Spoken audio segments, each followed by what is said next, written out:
Welcome to the Revenue Builders Podcast, a weekly show featuring B2B sales leaders and executives. Hosted by five-time CRO John McMahon and Force Management co-founder John Kaplan, the show goes behind the scenes with the people who have been there, done that, and seen the results. If you enjoy our content, please subscribe, rate, and review the show to help us reach more people. Revenue Builders is brought to you by Force Management. We help companies improve sales performance, executing the growth strategy at the point of sale. Find us at forcemanagement.com. Enjoy today's episode.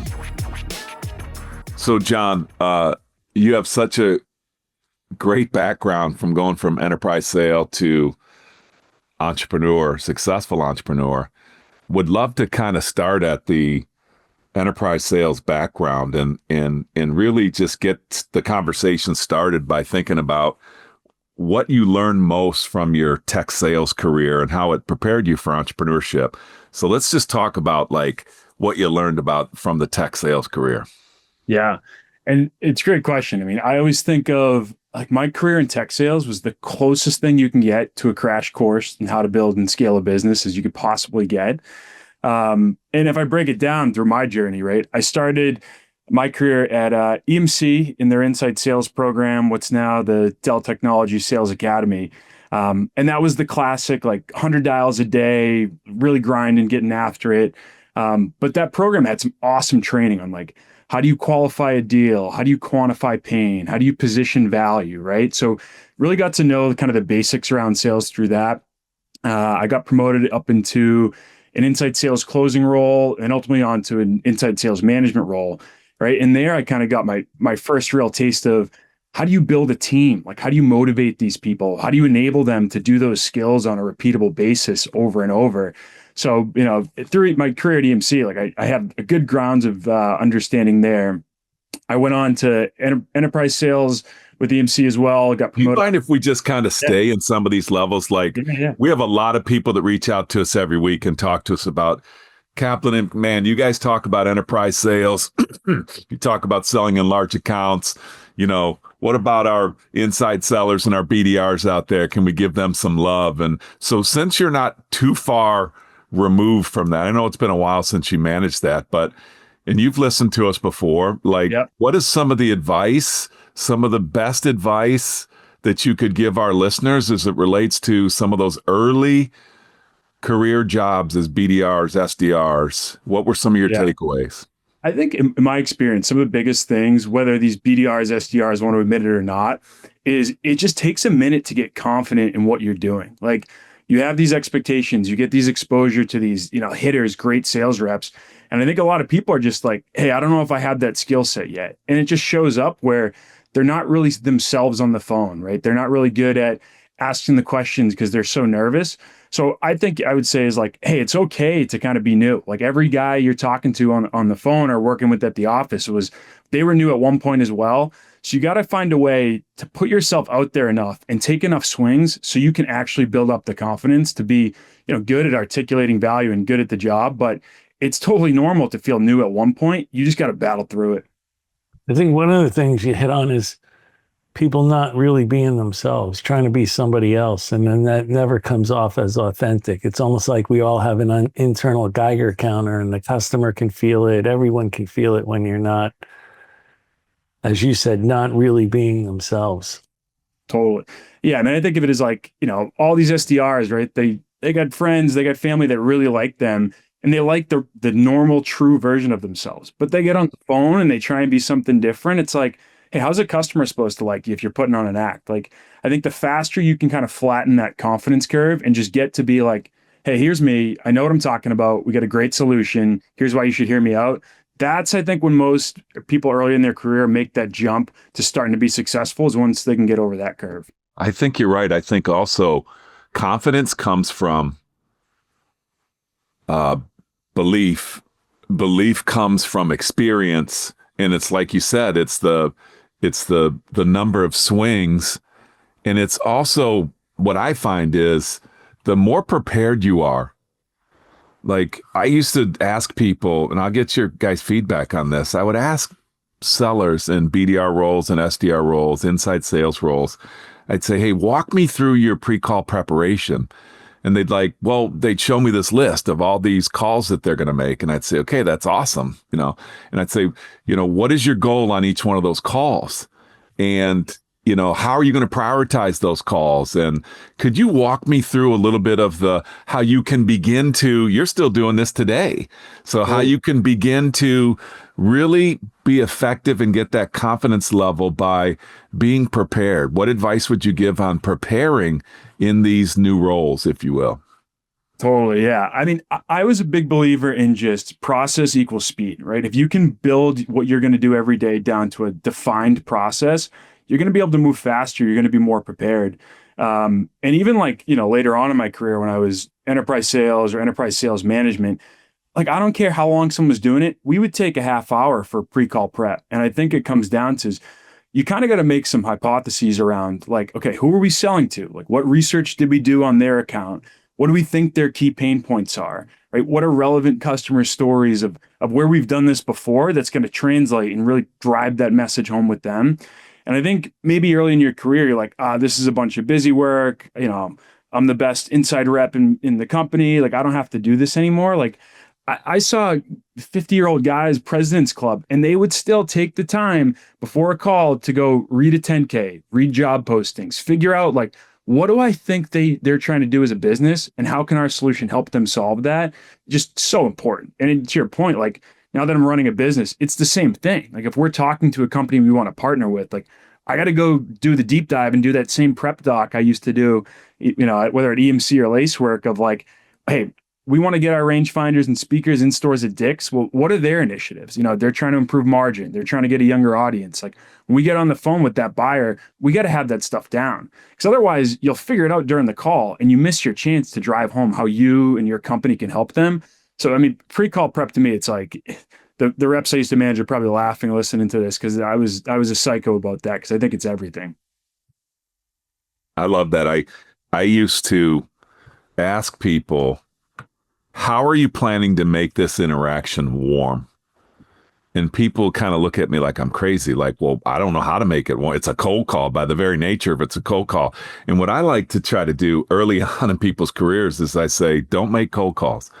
And they go, well, what do you mean? We got goals. There are so many calls that we have to make. And they shouldn't be called cold calls.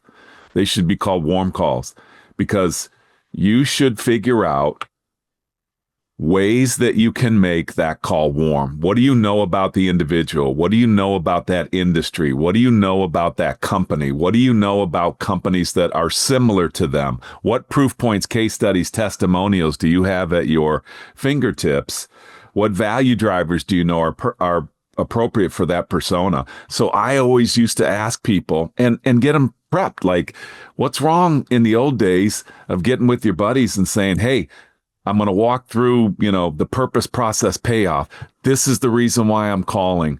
I want to do this with you, Mr. and Mrs. Customer. And the reason why I'm calling, it's, I know this person or this person asked me to call or what have you. And then they're just kind of role playing it out, but they were massively prepared. You learn how to do that early in your career. You will be masterful at it later on in life. The need for that never goes away.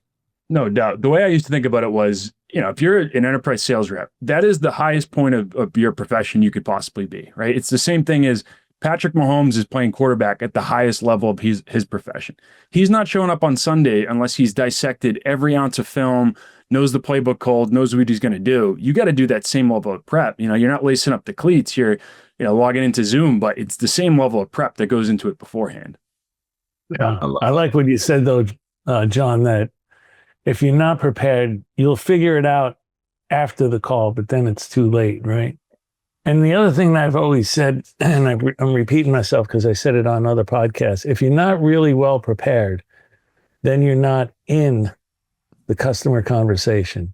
You're having a conversation, but you're not really in it because you're still thinking too much and wondering what the customer means by that and what should I say next and what question should I ask versus being totally prepared and listening to everything that they say and using your intuition and what you heard from the customer in order to react.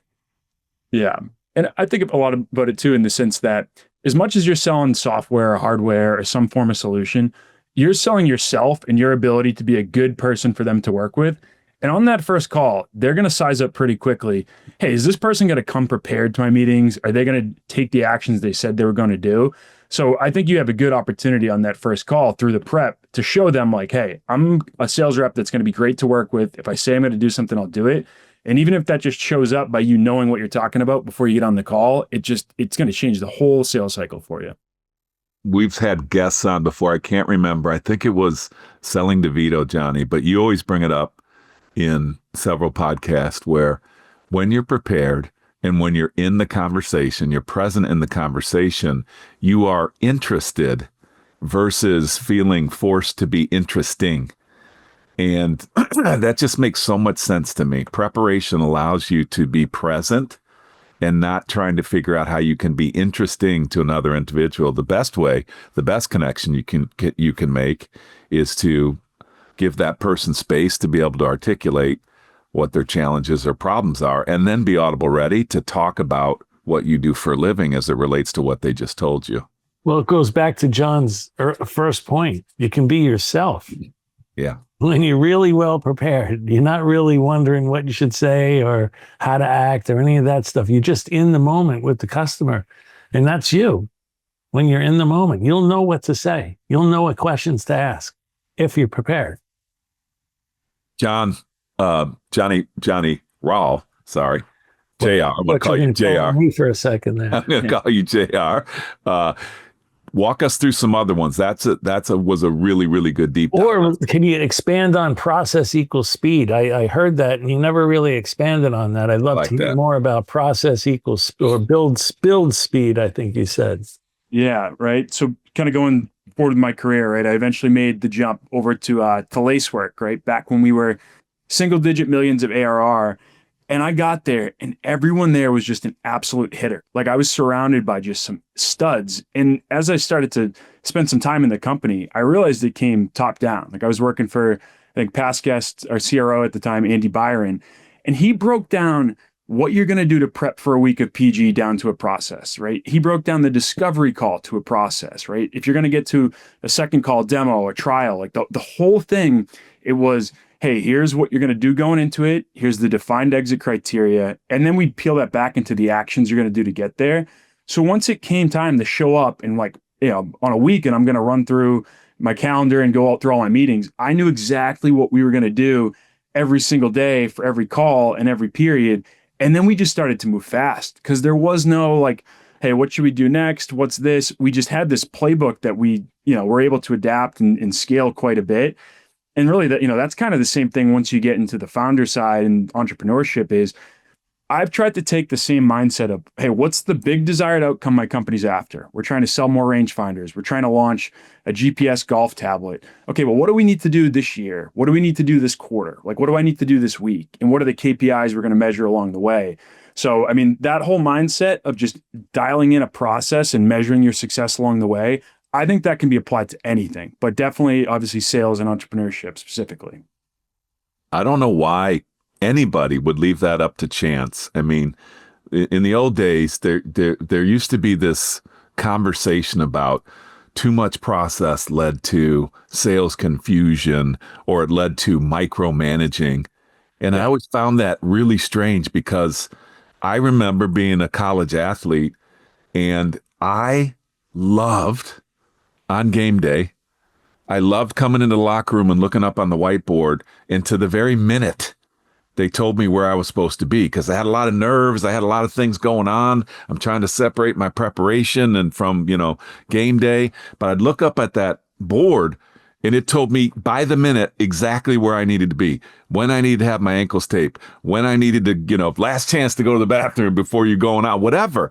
And I developed a saying after that said, everybody loves to be led, provided you can get them to a place they can't get to on their own. And so for the people out there that for companies out there that don't have this level of specifics, the detail down to how do you PG, how do you do discovery, how do you do a demo, how do you do an executive presentation?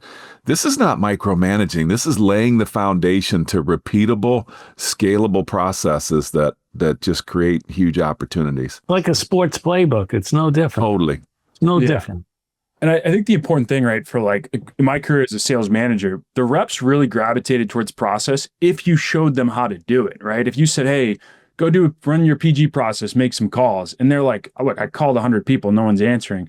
But if you're a manager and you can show them like, hey, okay, here's who to call, here's what to say, right? And it's not about like defining their exact actions, but if you can show them a path towards like what success could look like and they can make it their own, then they're going to love the process. If you just try and over manage it without actually giving them like the fine tips on how to do it well, they're going to hate you. So it comes down to actually teaching like what actually goes into it too. Yeah, we call that the starting with the why. Yeah. The what and the how are a lot easier once somebody's emotionally connected to the why. And leaders always, not always, but the great leaders understand this. The new leaders listen up, because once you help people with the why and get them emotionally connected to it, the what and the how are, they're not easy, but they're just in line, if that makes sense. All right, keep going, John. So now you're going into enterprise sales rep to district manager. Yeah. And I think that one, right, when I look back on my career, and I've kind of had to adapt a little bit, because this part's been, I think, a little bit different as I've transitioned to entrepreneur. But like my strategy around when I was managing a team, right, step one is you got to hire some great people. You got to know how to do that. But then I would always try and set this vision of the future that just didn't exist yet, right? I would say, look, we're going to be the number one team at PG. We're going to, have the best preparation calls. We're going to do, X, Y, and Z, and we're all going to make money. We're all going to go to club. And you kind of pitch this idea of like, look, if you're going to be on this team, we're going to get to this place. And I think a lot of people start to get super bought in on it. But then it comes down to like we were just talking about before, where me as a manager, like I would try and go in and show all these people like, look, we said we're going to have the best pre-call prep. Here's exactly what that looks like. And then I think if you can do that well, right, there's a vision, they're excited about it. You taught them how to do the pieces that, make up that whole process. I think sellers, if that process is done right, it's almost like they get to a point where they'd feel guilty not giving it their all. Like you've set these expectations super high.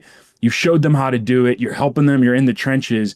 And I just think that aspect of like, that little bit of guilt of like, wow, like my manager really has my back. He believes in me. He set this vision. He showed me how to do it. Like that's a really powerful motivator, because they don't want to let you down. I think it goes in that cycle, just like you said, John. It goes where you have to inspire people and you have to teach them and coach them where they're making mistakes, teach them what to do, how to do it, coach them when they're making mistakes. And then you can let them go, and then you can inspect them. But if you're not inspiring people and you're not teaching them and coaching them, and all you're doing is inspecting them, that's not building any type of culture for your team. No. Yeah. And I made the comment of like, I've had to adapt a bit on this as I've transitioned, right? Because when I was managing salespeople, I knew the craft. Like I sat in their seat, I sold the same solution. But now that I'm a founder, like I'm managing our CFO, our DevOps team. I'm managing, the back end ops guy, and I don't know how to do their craft. Like I don't know how to build a financial model the way that is perfect. So you've kind of had to like I've had to change that philosophy a bit, and switching from like show them how to still like you got to hire great, you got to set that vision, but then it comes down to like just setting a bar of excellence that I don't care what your role is on this team. Here's where we're going to get to. And I may not be able to get in there and show you, how to write code a certain way, or, how to model cash flow a certain way. But if you can just show the whole company, like, here's what we're willing to accept for any facet of this business, I think that kind of becomes like, the trick to management once you get a little bit higher in the org and you don't necessarily know the ins and outs of what everybody's doing cold. Well, like you said, it goes right back to hiring the best leaders that you can hire for those different disciplines inside your company. If you hire the wrong leaders, you're going to get, bad results. You hire great leaders, and then, like you said, help them. You'll probably, in the long run, you'll be fine. Yeah, I got some advice once. It was like, look, you can hire a bunch of donkeys and you're going to spend all day whipping them, or you can hire a bunch of stallions and you just got to let them run and point them in the right direction. Wow. I think, when you guys are talking about inspiring, and you were talking about set the vision, I hope everybody heard that, because I don't care what role you have, whether you're leading people or not, you're leading. Whether you have responsibility for others or not, you are leading in some way. You're leading, you're leading customers, you're leading resources, you're leading, and a big piece of that is inspiration. And there's just some basic tenets of inspiration. One is, how do you help people move from one point to another point, which is a place in the future which is better than where we are now? And it's so great. The potential is so great that the effort to get there is put into perspective.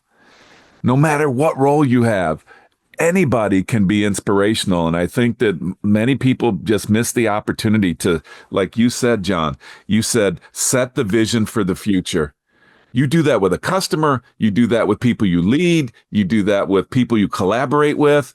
You set the vision for the future, get people to buy into it, because it's got to be worth something.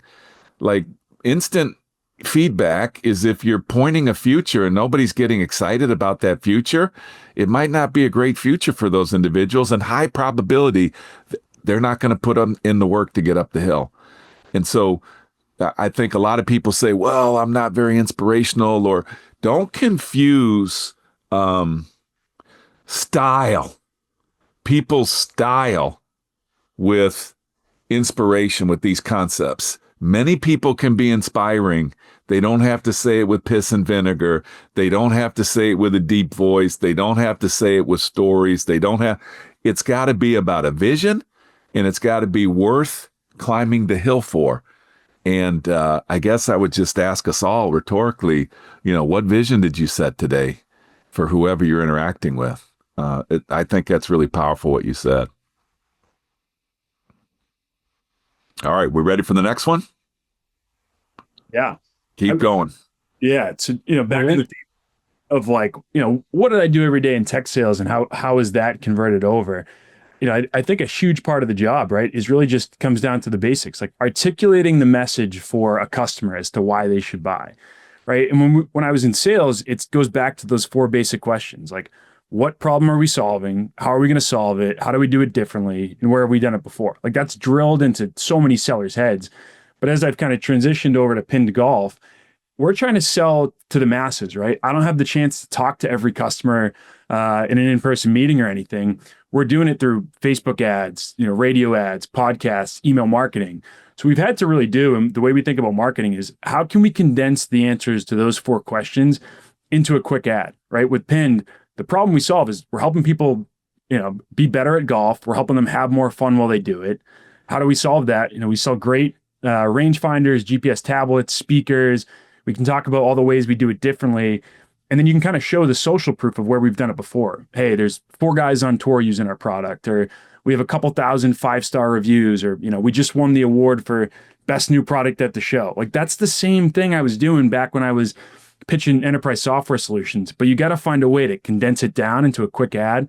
So it's just been another one of those things where, making the jump, I'm like, man, I don't know finance, I don't know marketing, I'm a sales guy. But there's so many aspects of the sales job that just totally translate over to running a business. It's really the same thing. And the more time I spend, doing what I'm doing today, like, I just wake up and I'm like, man, another one, like another thing where I thought I didn't know how to do it, but it's just the same process, just applied a bit differently. That's really cool. Really cool. I was thinking about that value proposition, and, you reached out to Johnny and I early in your process, and you gave us some of the technology, the speakers and the rangefinders. And I was thinking about it, John. You and I were playing the other day, and John hops out of the cart for me. It's just it creates a better experience. Like, he hops out of the cart for me. I'm going to get my club. He hops out of the cart, grabs his little white and blue pinned rangefinder. Yeah, mine's all white. Yeah. Yeah. And grabs it and is just, giving me a distance, and it just helps us stay connected, giving me a little feedback before I hit. And it's just like, part of every message is also tapping into the experience that you're going to go through.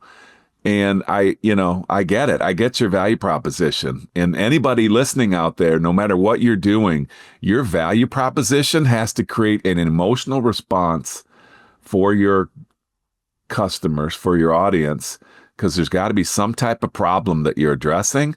And then through that solving of the problem, you're actually creating an experience that they might not have known that they could achieve, no matter what you're selling. I talked to some kids the other day that are, former athletes that are going to get recruited into business.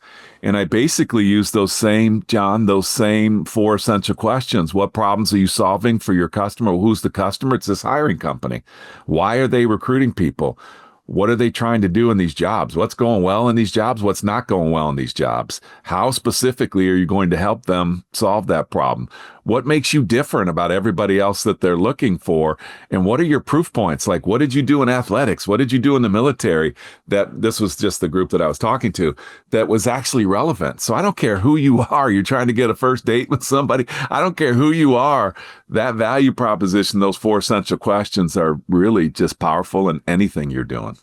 Yeah, because that's not like a tip for enterprise sales. Like that's a tip on human psychology, right? If you can message to someone the answers to those 4 questions, they're going to be pretty excited about your solution. They're going to want to hear more, right? So I think that's something that, I probably got drilled into my head sitting with you at Force Management years back that, I'm showing up at Pinned and I'm like, man, it's the same thing. Yeah. So we're talking about John Rowell, who is the co-founder of Pinned, Pinned Golf. And so, John, after you did the rangefinder, I know what the second product was, but I don't want to tell the audience. Talk a little bit about then how do you define what will be the right product for the second product, the third product? That has to probably be a really, I got to imagine it's a difficult task because there's plenty of options. No, it definitely is. And we tried to go back to like listening to our customers of like, hey, why did you buy a Pinned product? And a lot of the answers were like, man, it was more fun. Like it was, they come in different colors. It was easy to use, right? It just had some features that just made it a great product. Many people came back to us and said the customization feature was amazing for SKOs and being able to, that you guys can customize and put messages on those products. I thought that was just brilliant. Yeah. So we started to look at it of like, okay, when you boil it down, and I said this earlier, in this conversation was Pinned golf products are going to help people play better and have fun. So those 2 like filters right there are how we think about our entire product roadmap. So we're trying to figure out, hey, how can we help people have more fun on the golf course? It's like, hey, what if we made a great golf speaker, right? Magnet to the cart, let people get out there and have more fun. And that's been a huge win for us. Like the cross-sell rate's been really high. But then eventually we got to a point where like, look, rangefinders have been done before, speakers have been done before. Like, what can we do to just change the game? And like, it was around this time where I was trying to decide if I should make the jump and do Pinned full time. And we talked to all of our customers and they were all saying, look, my favorite way to get the distance on the course is if I'm playing a nice country club and there's a GPS screen built right into the cart. That's accurate. Yeah, accurate, right? And the issue is it's like 80% of courses still don't have those. So we're like, okay, what fits with our filters, but would it also solve this problem? So we built the Caddy. So it's the first ever portable GPS tablet. So you take that screen and it's got a magnet on the back, 45,000 courses loaded in. So right when you show up to the course, you can just pop it on there and you get the touch screen with all the distances. You get the analytics to help you play a little bit better, some different game types to help you have more fun. So, I mean, Mac, back to your first question is, as you think about scaling a brand, you can't just go try and do everything. Like the message is going to get lost if you do look at it that way. So what we try and think about is just like, how do we do things really, really well that, how can we do things, come up with new products that meet those 2 filters that we can do really well. So that kind of led us to the evolution of the Caddy. And it's like, people love it. Our customers are super excited about it. It makes sense on the marketing side. People just get it. So I think that kind of framework has been just like a pivotal for us to look through when we're deciding on the roadmap. The only thing I'm disappointed in is John Hanlon has one of your products who and he plays the speaker. And plays old theatrical plays on his speaker while we're show tunes, bro. Show tunes he plays. I can't control that. Maybe we can recommend some playlists for him. But You need to put a filter in to not allow Hanlon to play. No, just use AI, bro, that knows who's showing up, and you can't play a playlist that's going to turn the other three golfers off. And he's got a playlist that's just, I don't want to offend anybody, but it's horrendous. Like, all right, enough of that. it's horrendous. Like Johnny and I were like, do you feel like crying? Johnny comes with me and says, I feel sad. Do you feel? I said, I feel sad too. It's because of the music the guy's playing. It's horrific. Hey, So, let's talk about ICP. Talk about ICP real quick. Talk about the best new product, though. What was the best new product of the PGA show? What was it? Was that the Caddy you were just talking about? It was the Caddy we were just talking about. So, I mean, that was an awesome moment, right? Like thinking back to when I was trying to decide, hey, do I go run it this full time or not? And I'm talking to my wife about it. And I'm just like, look, like, I think I'll go crazy if I don't at least take a stab at this. And my wife, Daria, she works in enterprise sales as well. And you know, she was, I think, proud of me in the path I was on, but she just said, look, you got to make the jump. And, you know, it was around that time where we came up with the idea for it. And then we've kind of just been hard at work, building out the software, building out the hardware and getting it ready. So, you know, a year later, this past January at the PGA show, we finally launched it. And it was an awesome moment for us. Is it a product people can buy today? Yep. Yeah. It's available for pre-order on pindgolf.com. Depending on when you guys air this, it may be ready to ship. But yeah, the Caddy is available today. What I like about that is you found the hole in the market, really. Like you could have said, you know, everybody's got a rangefinder, everybody could buy a speaker. But what you did with the Caddy is you literally found the hole where, like you said, 80% of the golf carts don't have that GPS screen that's attached to the golf cart. So you found the hole. That was pretty good. Yeah. I mean, again, like think back for all the sellers on the call, like the best products you guys have to sell is the ones that your competitors don't have. And that's what we talk about is like, hey, position the features that the competition can't come back with and set those as the success criteria. So, you know, it's not that it's easier. It's just, you know, that's what the good sellers want is the things that nobody else has. So when we were thinking about what to make, we really tried to say, what could we be first at? Like, I don't want to play this Me Too game. And yeah, we can make the rangefinder better and cheaper or whatever we want to do. But the Caddy for us was like, hey, let's go, you know, come up with a product that nobody else has in the market. And it, you know, like back in sales in the enterprise side, like that was the best thing to sell. I want to go back to, I definitely want to talk about this gut-wrenching moment when you leap for entrepreneurship. I remember exactly what that was like for me, but so I want to do that story justice. I want you to talk to us about things like ICP, and I'm sure listeners are thinking about the difference between business to business and then business to consumer, ICP, making sure when you think about, you know, are there any differences, any nuances that you had to adjust in B2B, B2C, and then how do you utilize the concept of ideal customer profile or consumer profile when thinking about what you guys do and how you do it? Yeah, and great question. I mean, I think back when I was at Lacework, I was working for Mike Haas, who's a CRO now, and I was setting like a ton of meetings. Like I was like first on the PG side, but I couldn't close anything. Like my first couple of quarters, it was just like, this isn't working.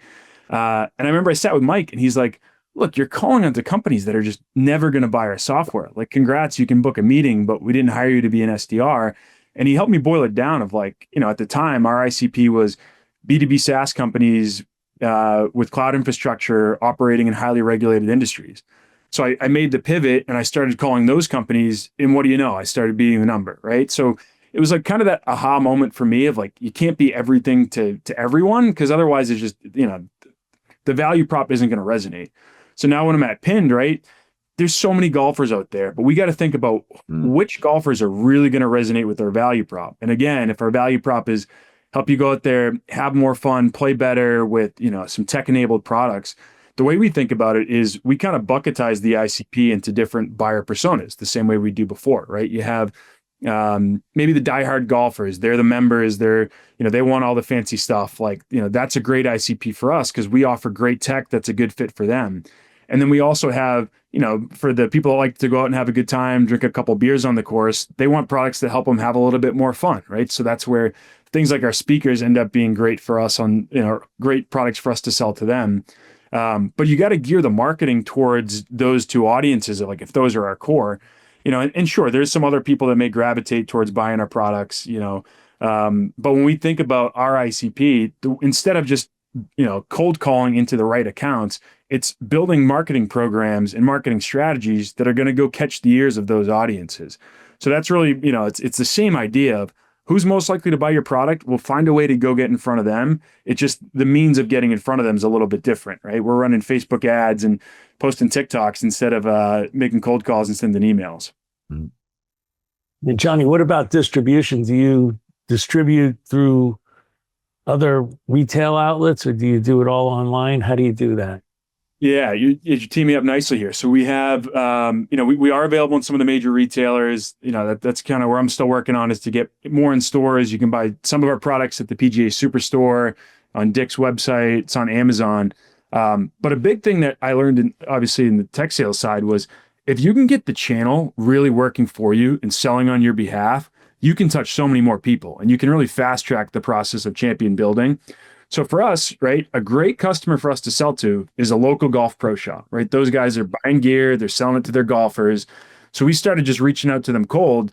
And yeah, we got a couple bites, couple courses decide to bring us in.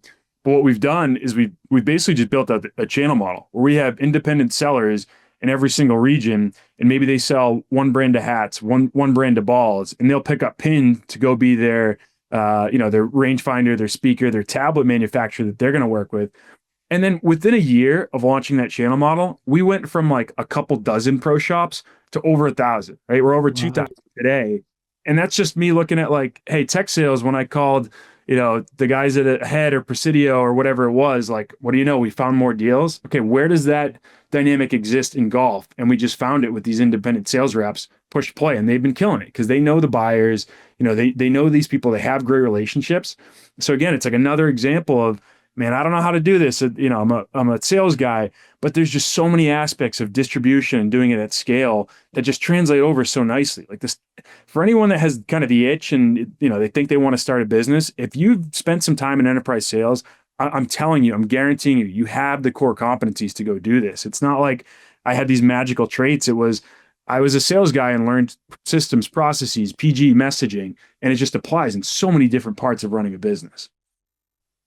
You also had the recruiting issue too. Like you had to recruit as a first line manager, then you were a second line manager, and you had to learn how to not only recruit reps, now you had to learn how to recruit leaders. So that had to have been a really good experience for you.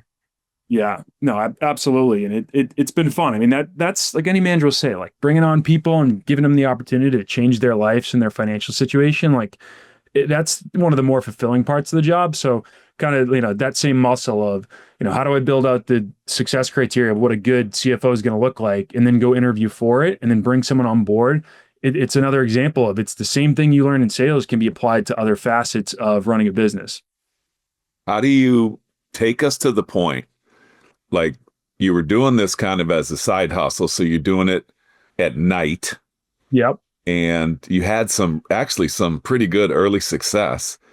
You and a few buddies, like just kind of talk about the maturation of this thing. Cause I know a lot of people that are doing not similar products, but have ideas. I myself, 21 years ago, had an idea, but I'm flying the plane and I have to fly the plane. I got to get the cargo to where it is. And somehow along the way on my stops, I got to think about what I really want to do for the rest of my life and how it translates.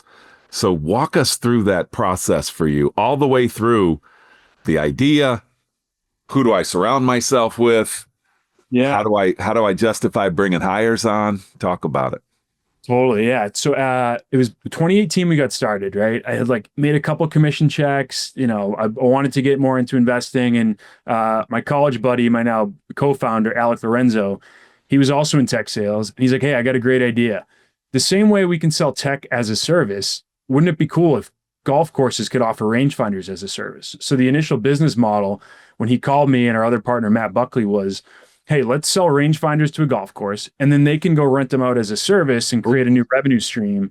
So me being like, selling hardware as a service, SaaS, I'm like, genius, let's do it. Got some money, let's take a crack at it. But we were all of us dialed in on our day job that you get home, you have dinner, and I'm cold calling, the local municipal golf course trying to get them to do this. And it was just hard. Like, it was like getting these kind of people to innovate and do something unique. We just didn't have a lot of luck with it, but we're sitting on a bunch of inventory. We're younger guys, we're on social media. We're like, hey, let's just start seeing if we can sell it online. And it started to work. Like, a couple posts, we started to work with a few podcasts and influencers, and we started to sell it. So we kind of scrapped the whole as a service thing and just said, hey, can we make great tech and sell it out to the masses? So we started doing that. And it's like a nights and weekends thing for all of us, but we just snowballed all the profits. My wife was probably ready to kill me. Like, she wants to go out on a date or, hang out on the weekend. Then I'm like, honey, like I'm doing something over here. Like, and she's great. She kind of got bought in and was helping me with it. But, over the years, we kept growing a little bit, right? We launched that channel program, and we got to a point where my first co-founder, the partner, Alec, he made the jump and he said, look, we can afford one salary. Let me go try and see if I can build this into something legit.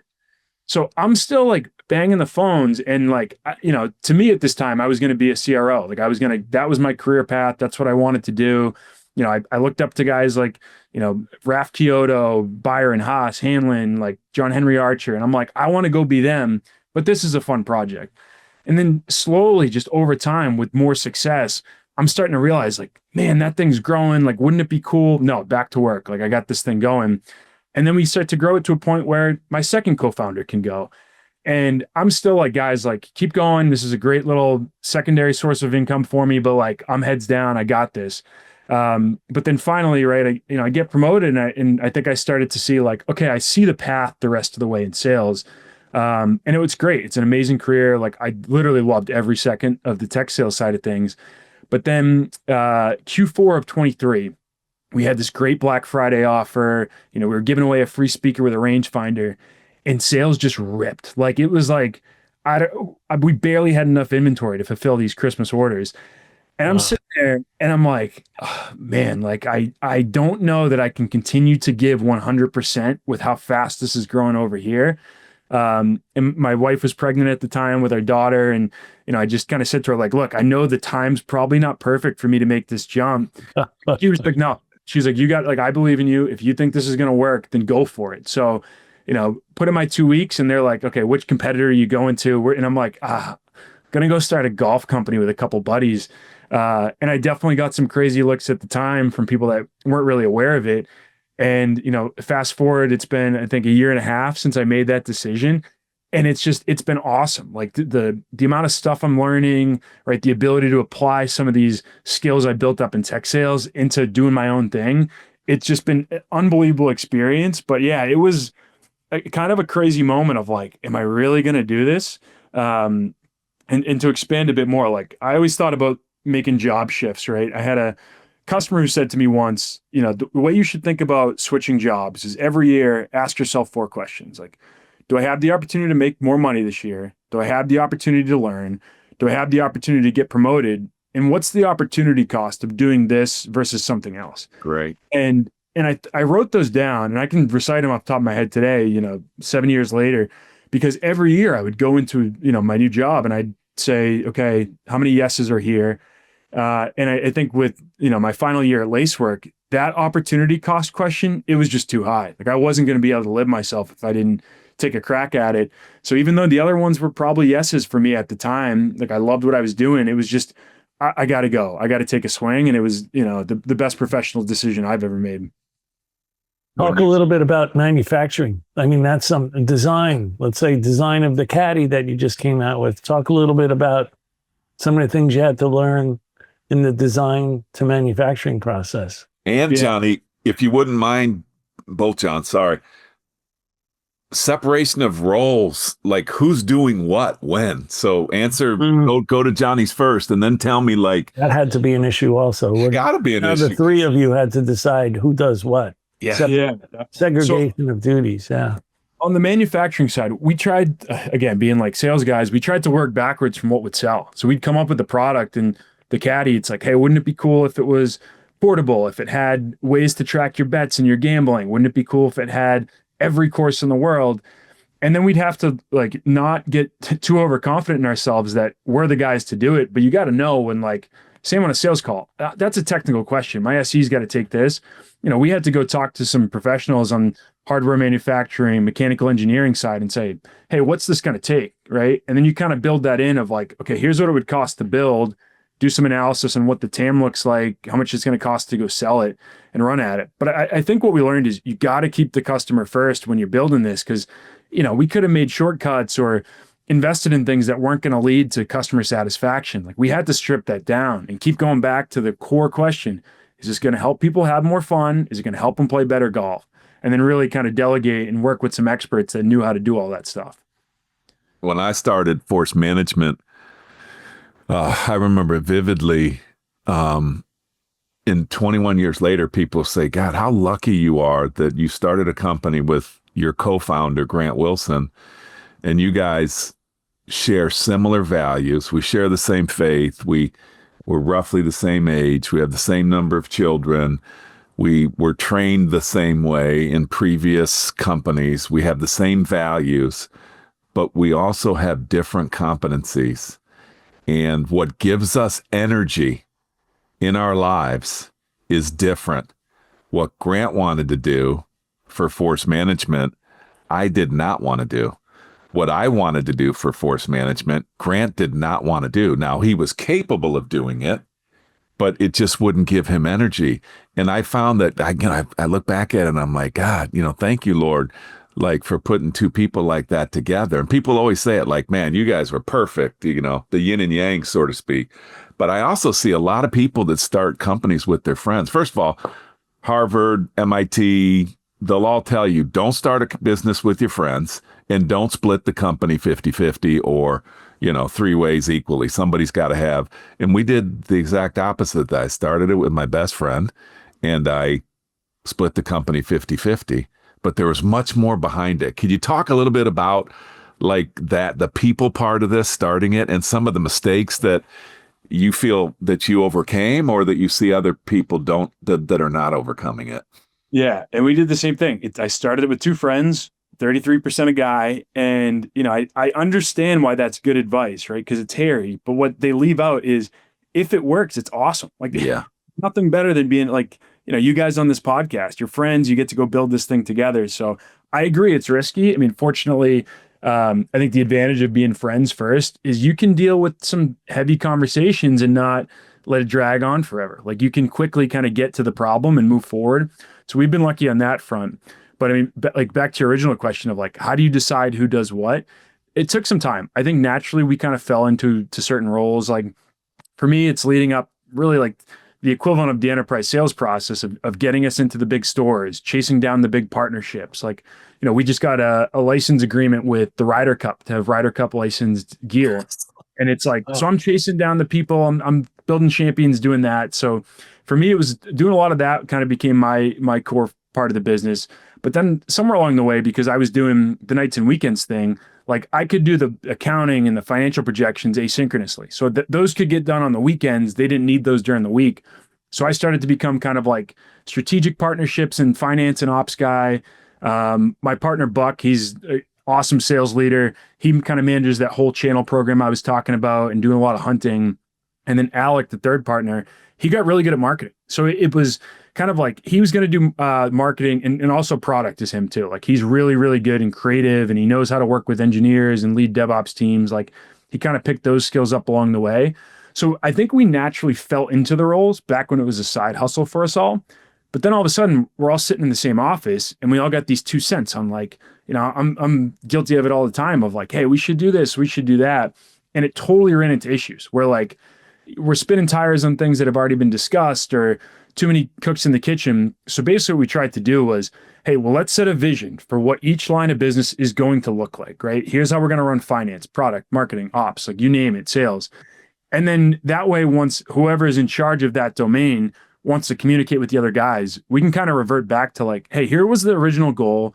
And then we layer in a lot of KPIs to measure it. So when I go meet with Alec about marketing and Parker, our marketing manager, we can say, hey, here's what we wanted to do this quarter. How are we doing against the KPIs? And those kind of, the data will show you where the problems are. And then we can quickly just get to, email marketing is a little bit above what we below what we thought. What can we do there? So, it hasn't been making it sound easier than it actually has been, but it's kind of pick the domains, set the vision, right? Set the KPIs that are going to get you to that. And then let's just meet and talk about those, because those are going to show you the problems that we can work together on. I love that. I give advice to people when they call me about this. Hey, you left corporate America, you started your own company, blah, blah, blah. I'm thinking about going into it with some friends. I give them this advice. Normally people are going to tell you, and I don't disagree with the advice, at the end of the day, somebody has to make a call. Somebody has to own making a call. And that's the environments that the three of us have come from.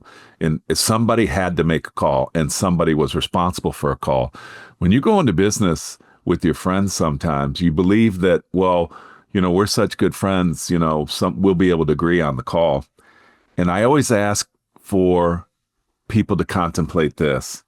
Give me an example of where previously, before you start this company, you have a relationship with this individual where it came to a point where one person wanted to do something, the other person did not want to do something, and the one person who didn't want to do it wound up just going along because the other person was so convicted about it. And I have found that was and I look for examples, and people go, I can give you an example of that, where I didn't want to do this, but this other person was so passionate about it. And I've known this person for so long, and I've seen the outcomes when they turn that passion.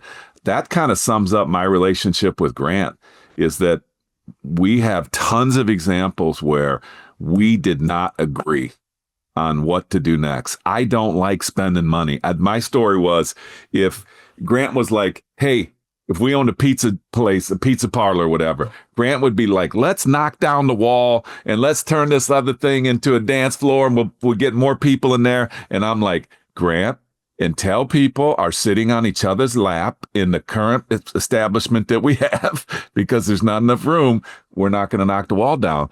But I am so blessed to have run into that thought of, if he believes in it so much, and the only reason why I'm kind of arguing about it is it's just something that I don't want to do and that I don't believe in. If he believes in it strong enough, I have enough evidence in my life that I'm not going to fight it. Now, we haven't always agreed on everything, but we have so many examples of that. And sometimes it just becomes of somebody's got to be right and somebody's got to be wrong. If that's the relationship you have, that's not going to work. No. Just because you don't want to do something, and it doesn't mean you're wrong or doesn't mean you're right. Does that make sense? 100%. And where we try to get to on that is, there's going to be times where the course of action isn't the one that you voted for. Yeah. But if you're a good teammate, you got to go all in. Like, you grip hands. You can't just wait to say, I told you so, if it doesn't work. Like, you got to go get bought in and give it your all. Because, you can have three guys in a boat, but if only one's rowing because that's where he wants to go, it's definitely not going to work. So what we've tried to do is just, if we find those situations that pop up, and maybe me and Buck's way is what we're going to do, that's what we decided on. Alex great at saying, all right, let's go, we're going to go dive in and do it. And I think it goes back to like sales. Like, if you and your SC have a different strategy and he's not really bought in on what you want to do, the call is going to fail. But if you can both just disagree and commit, then you're going to have much better outcome there. So I think that's something that we're still getting better at every day. But I think that's the path that, if you're doing it that way, that's a good teammate. Love that. And I would say the environments we come from are not set up that way. They're not set up for us to go and be successful entrepreneurs, because one of the reasons, well, for all the reasons you said, it's transferable. But when it comes to decision making, we come from environments. Somebody makes the call, somebody's responsible. And, but the great leaders do what you said. They hear everybody, and then they still make a decision, but they have the ability to get everybody inspired, and what we call gripping hands. Regardless if you were in favor of the decision or not, you grip hands. And then when you're an entrepreneur, you do not have the luxury of sitting back and watching something fail, because it will fail. In your three group, if one of you does not row, it's going to fail. Love that. Love that. What have we not talked about in your experience things that you learned that translate, or any other advice that you could give to entrepreneurs. Yeah, things that would translate. I think the biggest one is like, I would get back to, if you're having a tough quarter, or, things aren't going your way, like, you can always revert back to PG, right? Again, that was kind of like the lifeblood of the business. That's something that we've tried to get to, is like, try not to get too bogged down and like fine tuning these back end operations. Like, you got to remember where the money's coming from and what's going to make sure that, I can provide for my daughter, and I can make this a good decision for my wife and I, is going out and selling more deals, right?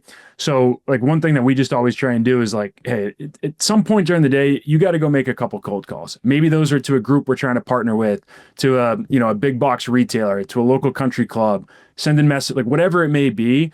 I think just that mindset that I think salespeople have around PG is going to be what's keeping them going. You got to maintain that as an entrepreneur. You can't get too bogged down into working on, like, in the business that you're not working on growing it forward. And I think that's something that we just try and live by. And again, being 3 sales guy co-founders has been an easy thing to rally around. You have to do the difficult stuff. That's really what you're talking about. It's the same thing with a sales rep or a sales leader. You have to have priorities, and some of the priorities that you have feed the business, and some of them are very difficult to do, and you just have to tough it out and do them. Otherwise, it's just not going to get done, and then you will fail. There's something to be said about when your livelihood depends directly upon the decisions that you make on a daily basis, even more so than in the corporate world, like a salary or in the entrepreneur world. And then when you hire people and you wake up in the morning and you realize that you have families and you have a payroll and it's just a really interesting change. Like, I went from, Grant and I made a West Coast trip to visit we came out and visited Johnny in Boston and talked to him about what we wanted to do. And he was very supportive and gave us some great ideas. And, then we made a West Coast trip, and I'm like, we booked the tickets, and I'm like, I've been in corporate America my whole life. I'm like, Grant, who's paying for these tickets? And he goes, we are. And then I'm in the same freaking hotel room with the guy, and I'm like, I used to be an SVP of international sales, like, while he's snoring logs and getting up every, 20 minutes, going to the bathroom and flipping on the light. I'm like, what the hell happened to my life? But the amazing thing is the responsibility for other people's families wasn't a burden. It was like kind of like a power or a motivator. Does that make sense? Oh, 100%. Yeah. And I think that, like, there's certain things, especially when you're in sales management, of like things you can do to motivate people. And a lot of it's carrot and stick, right? Like, but that stuff just isn't that scalable, right? You can do a PG competition. You can put an accelerator if they hit their number, or you can yell at them if they screw up a call. But like, at some point, that stuff's not going to work, right? And I think, to your point of in the entrepreneurship side of like, look, if we screw this up, like, I got a team of people that depend on the salary. Like, that's super motivating. And then I think the other thing too that, like, I found to be really motivating back when I was in sales was, and I touched on this a bit before, but like, working for a guy like Raf Kyoto, Raf just really believed in me. Like, at the bottom of his heart, like, he thought I could be great. And every day I'd wake up and I'd say, maybe I don't have it today, or some days I really was on. But those days where I wasn't feeling it, it was like, man, I can't let Raf down. Like, I can't let my VP down. Like, he really believes in me. So I think, Cap, what you're talking about is just those, like, the super powerful motivators. And yeah, sure, you run a business, and if somebody, you run it into the ground and people livelihoods depend on it, like, yeah, that totally is one, and I agree. But even for the people listening to this, like, there's other levers you can pull that serve that same purpose. And I think one is just like really believing in your people, and people oftentimes just rise to the occasion. And I think that's something that I've tried to implement running a business, because I just look back at my career and like, that meant the world to me, that somebody that I looked up to so much really thought I could be something. Like, that was a powerful one. Yeah, there's the high motivators, and then there's also the fear. Like, I've been in my fair share of startups, Johnny. I haven't had my own business, but there was a lot of times when, if we didn't make the quarter, something bad was going to happen. So I used to say, when it came to the tough stuff or the things I didn't really want to do, or didn't want to do them now, I would always say to myself, well, if I don't do it, they'll find somebody that will. Nobody's coming. Nobody's coming to help. Nobody's coming. That's the entrepreneur world, right? Or the startup world. Well, that's when you Nobody's feel a little bit you feel a little like a man on an island. And you're like, okay, if I don't do it, no one else will. Or if I don't do it in this position I'm in, they'll find somebody that will do it. And it's growth, though, guys. Both of these scenarios, it's growth. Yes. You put yourself in these positions, and John Rowell, I think you made this move. How old are you? You're in your early 30s? Yeah, I'm 32. 32 years old, bro. I didn't make my move till I was 40. So I was 8 years after you. And I got to tell you, the growth when I was 40 years old, like if I could have got that at 32, like you have no choice but to grow. You grow or die. But the cool thing is there's no bad outcome. If it doesn't work, you still, all these skill sets we just talked about, everything that you've been trained to do, you can easily go and do and take that to the next level. I find that so many people don't make the move for fear of failing. And it's just absolutely the wrong way to look at it, because no matter what, you're going to grow. Yeah. No matter what, you're absolutely going to grow. And my hat's off to you. You did it at 32. I don't say I wish I did it at 32, but if I had done it earlier, I just would have had 8 more years of like growth and that feeling, like we just said, nobody's coming. That's growth, man. Nobody's coming to save you. Yeah.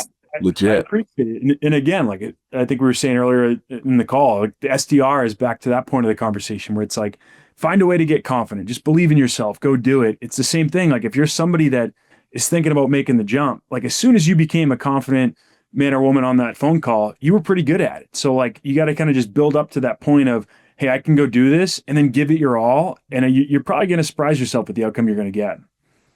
Now, Johnny, do you have enough inventory for what's going to happen after this podcast? Like, tell us a little bit. People, because I have a lot of people wrote to me and said, hey, dude, we went and got the pin golf and we got customized with our colors and our mantra for our company. Like, give us some ideas that maybe, we're not thinking about. List leaders out there of stuff that you would recommend that we could bring your products into our world, into the, sales and the promotional world and the reward world and the fun world of everything people are trying to do in sales. Give us some ideas. Yeah. I mean, on the inventory front, I think we're in a good spot. I mean, Revenue Builders listeners definitely love the podcast. So who knows, I may be surprised there, but I mean, jokes aside, yeah, our product offering has been great for like corporate gifts, basically for our rangefinders and speakers, and now the Caddy, you can put a company logo on it. So, I mean, how many times did you go to a partner happy hour, a partner golf tournament, and it's like, look, I got a koozie, I got a t-shirt, and it was just not that exciting. The ability to say, I got an awesome golf tech product, and it had our company logo, it had like, the new value prop printed right on the box and right on the speaker itself. Like, that's really cool. Or if you're hosting something for, like an SKO, and you want to get everybody jacked up, and instead of giving them another vest or something they're going to throw away, like, I think it's a great gift for those events as well. So yeah, I mean, if anyone's interested, email us sales@pingolf.com. We'll get you some mock-ups, because it really is just a good way to differentiate your company and your brands, whether it's to customers or internal employees. It's a great offering. We have to put that in the show notes, Johnny. We for sure will. And one last proof point, John McMahon, who's got hologram TVs in his house, who's got walk-in fireplaces and walk-in refrigerators. He can buy anything he wants to buy. He can have any tech that he wants to have. And proudly, every time we golf, dude, you have that pin golf, the white pin golf, absolutely. and the speaker, and the speaker.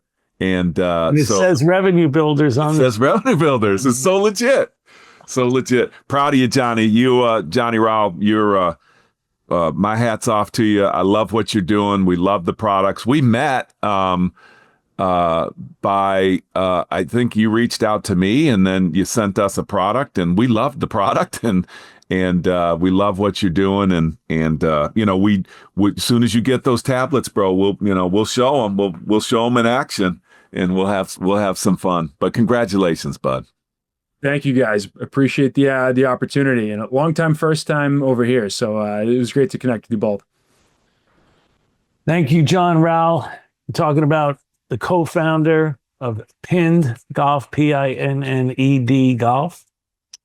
Thank you, John Kaplan.